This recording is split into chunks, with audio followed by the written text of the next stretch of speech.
अपनी आवाज बेस्ट है। इसे देखने से ज्यादा सुनने में मजा आएगा तो सुनते हैं। छोटे से गांव की है जहां पुराने हवेली की बात चलती थी। हवेली में एक अकेली स्त्री रहती थी जिसे गांव वाले भूत प्रेत कहकर डराते थे। उसका नाम था आद्या। एक रात आद्या ने गांव के लोगों से एक चुनौती दी कि वह पूरे गांव वालों को रात में हवेली में रहकर दिखा सकती है कि उसका घर वास्तव में भूत प्रेतों से भरा हुआ नहीं है।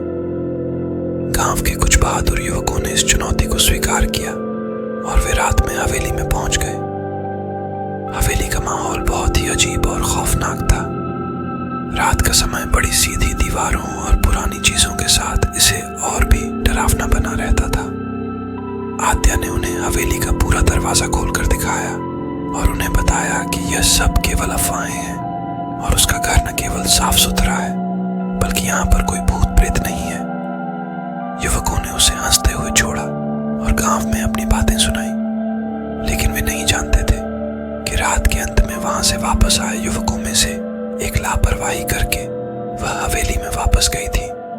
अगली सुबह गांव वाले हवेली के सामने एक अजीब सा सन्नाटा देखते हैं। सभी युवक मरे हुए हैं और आद्या की आंखों में कुछ अलग ही चमक है।